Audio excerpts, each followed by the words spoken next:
First minimalist tip that I don't recommend doing is speed decluttering. I've done it in the past, and I feel like what turns out when it comes to like the end result, yes, your place could be like empty or less cluttered, but what also happens is you get that effect of like weeks later, days later, of the feeling of regret. Like, what did I just declutter?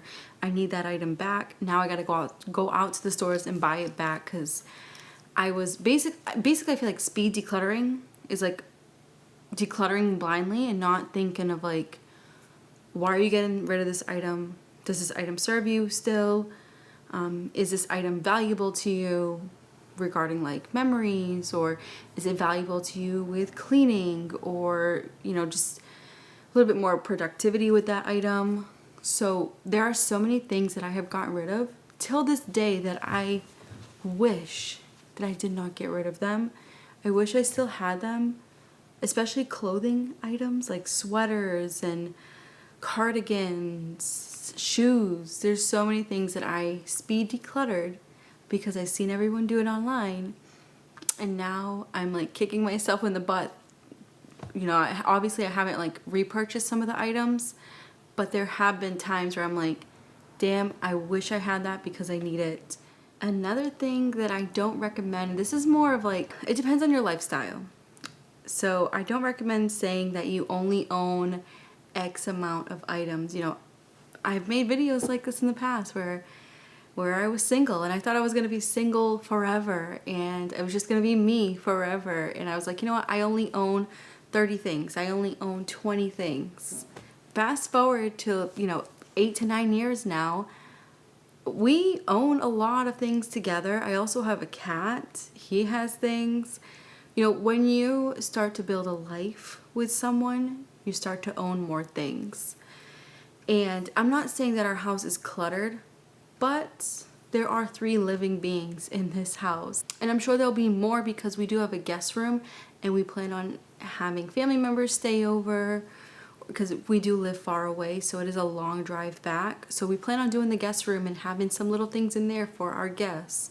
There's no such thing as like, I own this amount of items and that's it. I'm not owning no more than 30 items. I used to be that type of minimalist, and like I said, things have changed drastically regarding my living space. And I do want to emphasize that things aren't cluttered here. I just own a lot more than what I owned when I lived alone. For a quick example, we just got a whole new dish set. Both of us have never owned a dish set. When I lived alone, I just grabbed whatever I could find for free at work, and what I couldn't find that I needed, I would go to the dollar store back when it was a dollar store. And for him, he just had some, family members give him things. So we kept that up for like all the apartments we lived in. We just dealt with what we had until moving into our first home. And we finally, like in the summertime, we purchased all new dish sets, all new silverware, cups. So we have like 16 plates, like 5 little serving plates, like, I don't know, like 5 bowls, and the list goes on and on. I have a serving bowl too. Like, I never thought I would have a big salad serving bowl with a salad like cloth clip thing, whatever that's called. Yeah, there's things that I never thought that I would own. But we have had so many family members come here throughout the summer and have like cookouts with us and just be more present and have more gatherings because we have our own home. So moral of the story, I went from owning like 2 forks, 2 spoons, 1 knife to owning like, I think we have like 30 forks, I don't know, 12 butter knives, and we use them all. Like, his family's pretty big, my family's pretty decent size, so when everybody comes over, we have more than enough. We're not scramming for cups or plates. So that's what I'm trying to say, is that like life can change. You never know. So don't put yourself down if it's, if you have lived your whole life with like only owning 20 things, 19 things, or 10 things, and then you start a family, or you start to add a little bit here and there because you need it. That's another thing. Only add things if you truly need it.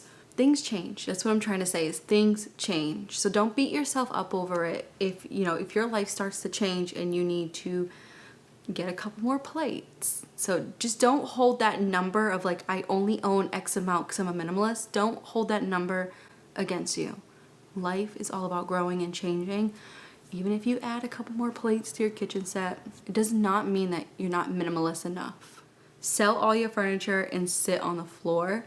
I see a lot of extreme minimalists do this online, and that's cool. If that's your thing, go for it. Because I remember when I lived alone, I regretted the brown couch that I purchased. If you guys have been with me since the beginning, I purchased a brown couch and it was so uncomfortable and so tiny. I never was on it, and I told myself I'm gonna get rid of it and just sit on the floor. What's the point? And I was never home. That's another thing. When you have your first apartment, sometimes you're just like either too busy working, or you go out on the weekends. Like, you're just never really home. So back then I was contemplating on whether, like, you know what, I'm gonna get rid of the couch and sit on the floor. It is what it is. Again, like I said in my last point, is that life changes throughout the years. And another thing is that some minimalist lifestyles may not be for you. I have been told, with me being online for this long, I've been told in the comment section, why do you guys have 2 cars? You guys could just carpool together. Why do you guys have a bed frame and a headboard? You could just put your mattress on the floor. We've actually tried all of those things.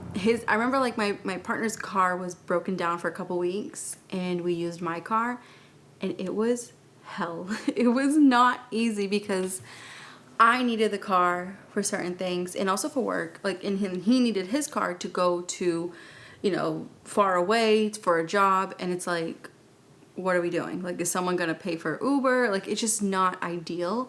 So having 2 cars just works well for us, and they're very affordable cars. We don't own, we don't owe car payments. We own our cars outright. So the car situation, that just works for us. The bed, when we moved into this house, we had the mattress on the floor for 3 weeks, and I absolutely hated it so much. I just could not wait to find a decent, like, headboard and frame. I wanted the bed lifted. Again, everyone is different. And like I said, every minimalist lifestyle is different. So the mattress on the floor, it just reminds me of when I was a kid too. Like, we didn't have a lot of money, and my mom would try, make the best out of a situation, and we had the mattress on the floor for years. So we didn't even have a mattress, actually. We had a futon. It's not that I don't recommend this. It's more of like, do what's best for you. And I've tried every other route of, like, not having a table, not having a couch, not having a headboard and frame, thinking about selling my car at a point. And then I just realized, like, you know what? I like having a couch. I like having a table. I like having my own car. And I like having a headboard and frame for my bed. So again, just do what's best for you. Who cares what everyone else is doing? No spending money on fun things. Like, obviously paying your bills, but save every other penny and don't buy anything. You can totally do the no spend challenges. They're perfectly fine. For an example, I'm that type of person that does save my money, and I don't really spend it stupidly, especially with us owning a house now.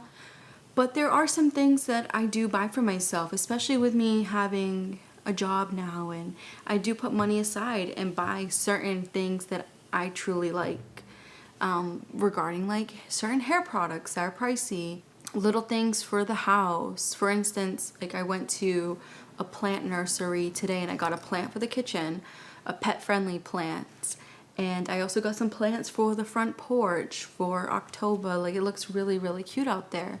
So certain things like that, just to sprucing up the place. I've been through that route too, of not spending any money at all. I did that for a couple of years, actually. Obviously pay my bills and then whatever's left over, save. I guess doing this long term of, like, saving every penny, because it does leave a financial burden on you where you start to think that you'll start to have anxiety with spending money. it's okay to spend money here and there on things that you need or some things that make you happy. Don't go ballistic like some people do online. You know, don't go for these extravagant hauls, but buying yourself, you know, a new shirt if you need it, it shouldn't be a big deal. Like, you should be able to spend your money the way you want to sometimes. So I have a huge different outlook on finances. I don't hold myself so tight where I'm afraid to, you know, I'm making life and death decisions at the grocery store or life and death decisions at Target. You know, I was doing that for a while, but now I've learned to, like, if I want something and I truly need it, I put money aside. Like, I'll do like a separate little savings account for it, and I'll put money in there every check until I reach that amount. For another example, I do need a couple things. They're not fun things, but I need them. I need new tires for my car. I've been through the used tire route. Didn't really work out for me. I did that for years. I like having brand new tires because it's one less thing that I need to think about for years. So I'm saving up for brand new tires. I'm also saving up to get my hair done. So I want my hair professionally cut, colored, all that stuff. I want my hair done differently, and I'm saving up for that too. So I have two separate little things that I want to do. And of course, there's other things that I would, you know, like to spend my money on, but I also try to put, like, okay, let's put a little bit here and a little bit there, and then also like put some money into my savings account. Make sure I have enough to spread around. I don't like go all out where it's like, okay, I have $800 left over in my check, let's blow it. No, I do think logically with the money that I have left over. I don't think life should be that way where it's like you only pay bills and then just save your money all the time. I used to think that way, and I felt that kind of created anxiety with money, and not even wanting to like leave the house, because if I leave the house then I have to, you know, I'm using gas for my car, and then that means I have to spend more money on gas. Like, I was overthinking everything, and now I don't. Now I kind of like ease off that financial stress, and I'm not making a ton of money at all. I'm making a couple dollars above minimum wage, but I manage my money well. I don't buy things right away. I save up and then buy what I need. Own one of everything. I used to do these videos all the time when I lived alone. Things I only own one of. I think I just did another video, things I only own one of. I used to own one of everything when I lived alone. Now, there are some things that I only own one of because it's more practical and it makes sense, but I don't own one of everything. You know, when it comes to owning just one of things, it does take a certain lifestyle. You know, when it comes to like the kitchen, for an example. If you only own one plate because you can wash it and put it back, you only own one cup because you can wash it and put it back. That's great and all for people that live alone. That does not work when you live with someone else and you have family members coming over, or even if it's you and your partner. It does not work out that way. Someone's going to be left out with dishes. And like I said, I've done this before, and that's because I lived alone. Nobody was ever there.